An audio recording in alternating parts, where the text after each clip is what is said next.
and distracted driving. Yeah, the city of Mesa putting on a mock crash showing firsthand the dangers of using your phone behind the wheel. And we've seen so many studies that show that it's actually worse in some cases than drunk driving, texting and driving. Marcy Jones live at Skyline High School with more on this. Good morning, Marcy. Good morning. That's right, guys. With prom just around the corner, spring dances, you know, we usually think of the crisis, somebody forgot the boutonniere, the corsage, or you couldn't find your dress. But this is really the things that we should be talking about. Distracted driving, drunk driving, how to prevent accidents that come from this. I'm here with Amy McConnell from the Transportation Department. Amy, why is this so important for students to get involved with? Yeah, absolutely. Right now, studies are showing that 7 out of 10 drivers are texting or doing something distracted on their smartphones while they're driving. And so we really are looking to bring that number down. When you're texting and driving, you are 23 times more likely to get in an accident. So we're just trying to educate these kids early, keep them safe on the roads during spring break and prom season and everything else going on. It's so important. Now, what are some of the biggest distractions that you find at the Transportation Department that are your biggest challenges when it comes to teens? You know, texting and Snapchatting, you know, they need to get that song on the radio on their Snapchat or something like that. So we're really just trying to remind them, eyes on the road, drive with safety, and arrive. And it can always wait until you get where you are going. Absolutely, it can always wait. Thank you so much, Amy. Yes. We're going to go right over here. Assistant Principal, hello there. Hi. So we have a big day coming up. We have the students behind us kind of getting ready. They're getting made up because we want to make this as realistic as possible because we want the shock value here. Yeah, it's a great opportunity for our kids to get an education and see their peers in a potentially hazardous situation. We selected the kids, they're high visibility, good kids involved on campus, but it also shows you that it can happen to anybody. It doesn't matter if you're out doing the wrong thing. You can have a car that's a little crowded, kids texting, but the potential is always there. Absolutely. What are you hoping that the children get out of it today? You know, if we could prevent any accidents, even one accident, this is well worth the activity. All right, we're going to go over here, maybe talk to some students, if that's okay. I can't ignore the fact that you have a huge gash on your head. It's not. So when you were getting made up, obviously, you know, it's pretend, thankfully, but having this makeup on, what's going on through your mind when you're thinking about what if this really did happen? Me personally, I feel like in that situation, what's going to happen, I'm gonna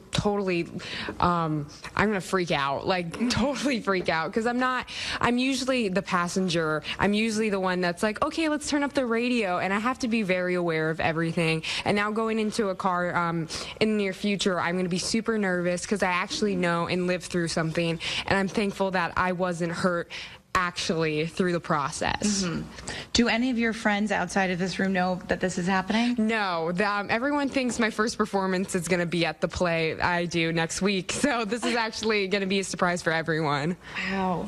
What do you think your friends are going to think when they see this? They told us to actually start using our social media during it, so we're going to Snapchat them. So all of them are going to be totally surprised and what's going on, because they're like, let's do some live action. So we're going to try and do that with the apps. Make it as realistic as possible. Wow. All right. Well, good luck, guys. Thank you so much. This is all happening in just a little bit, and of course, we're going to check back in with you.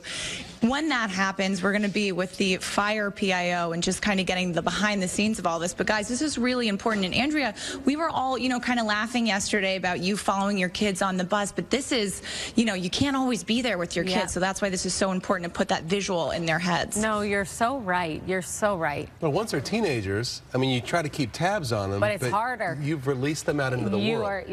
Well, you know that. Oh, yeah. And then they're influenced by their peers and all those things. But, I will say that Lexi, my older daughter, I have never once seen her using her phone on the car. In the car. Good. First, we're going to go to Marcy Jones, who's at a local high school, talking about the dangers of texting and driving. Hello, Marcy. Hello, That's exactly right. And it's more than just texting and driving, Troy. It's actually the whole idea of distracted driving. They're saying even doing your hair, your makeup, Snapchatting, of course, all forms of social media, very dangerous to be doing behind the wheel. This is eerily similar to some of the scenes that we show up on, and of course, a lot of the rescue responders here. I'm here with Mesa Fire Captain Ken Hall. Ken, tell us what's going on here. Yeah, today we wanted to come out and share a very important message with these high school students about the significance of distracted driving, what distracted driving actually is, and then the impact it can have to their lives, their friends' lives, and the community if they become involved in a crash. And I think some of these students don't really understand that it's even just turning around and talking to your friend in the back seat. I mean, that's still a distraction. Yeah, absolutely. Statistics show that the more children or high school students in a vehicle, the more distractions there are. And those typically can cause more crashes, the more people that are involved in the vehicle. So we hit on that a little bit. We talk about using their phones, texting, doing their makeup, eating food. Things of those things, they all distract these drivers. Absolutely. We talked a little bit before, but this isn't just watching a scene. They're actually taking you through each of the steps from the initial first response to the end when there are probably charges pending, correct? Yeah, absolutely. So we brought out the school resource officer today, the Mesa Fire and Medical Department paramedics. We have the air vac helicopter out here with the nurses on that.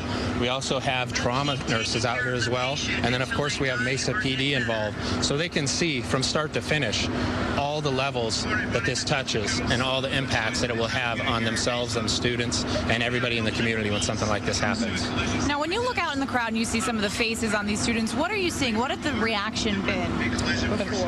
Well, I can tell a lot of them are very surprised. And when I talk to them, you know, they just can't believe that their vehicle will travel, 100 yards across a football field when they look down to send a text message. They don't even think that they're going to travel that far. Seconds. Yeah, 4 to 5 seconds, and they can go that far. So that really surprises them. And then they see the blood and all the makeup we've done on the students, and it kind of brings and hits home how significant these injuries can be. Wow. All right. Well, thank you so much, Ken. We're going to go over here.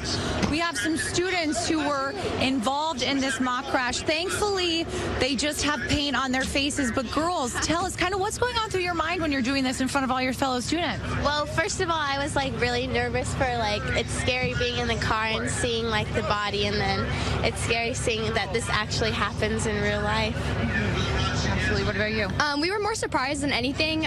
We weren't really told what was exactly going to happen, and so being in that position and having them rip the car off the door, it was scary, and it was definitely something to be aware about. And I was going to ask, seeing this response, I mean, the helicopter landing, it's all very shocking and unfortunately very real. I mean, does it make you think twice about picking up the phone or doing something in the car that would distract you? For sure. I've been driving for 3 years now, and I'm definitely going to be way more aware of my surroundings and what's going to be going on when I'm driving. And when she was getting her makeup done a little bit earlier, you shared with us a very scary real-life story that actually happened to you on prom a couple of years ago. Yeah, I actually was on a car accident on prom a couple of years ago, my freshman year, and it was definitely very real, and this does happen. It has happened to me, and it's definitely something that is not to be joked about, and it's very serious. Of course. Well, thank you girls so much. You're doing really important things today, and I'm so proud of you. Guys, scary to see, and you can see the shock on people's faces, but this is so important to really hit home to let these students know that absolutely anything can wait when it comes to being behind the wheels. So we're going to stick around and kind of talk to a couple more people, but a great message, especially right before prom. Yeah, there are real-life consequences for your actions, and, you know, thank you, Marcy. Yeah, when they see that helicopter land, they see those jaws of life open up and pull that car apart. Yeah. All right.